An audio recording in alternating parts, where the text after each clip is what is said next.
The United Nations Security Council held an emergency session to discuss the anti-government protest in Iran. The session, which was called by the United States, was heavily criticized by Russia and also Turkey.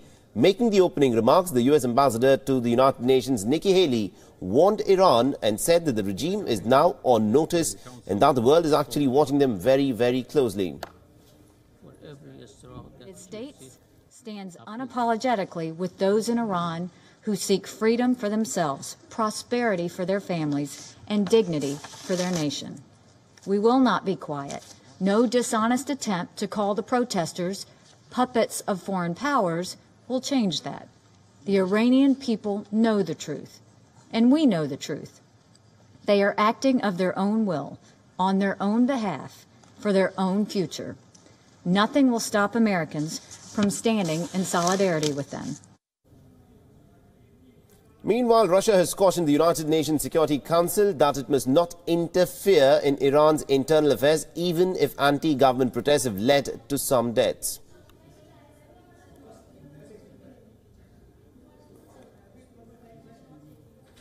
Заседание кроется не в попытках защитить права человека и интересы иранского народа, а в завуалированной попытке использовать текущий момент до продолжения линии на подрыв совместного всеобъемлющего плана действий по регулированию ситуации вокруг иранской ядерной программы.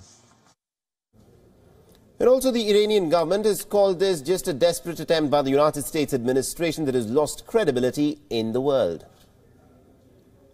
The move by the United States to bring to this council protests in Iran by some of our citizens for legitimate grievances, some exacerbated by none other than U.S. itself in its dereliction of its obligation under the Joint Comprehensive Plan of Action, is an abuse of its power as a permanent member and an abuse of the Council itself. It is unfortunate that despite the resistance on the part of some of its members, this Council has allowed itself to be abused by the current U.S. administration in holding a meeting on an issue that falls outside the scope of its mandate.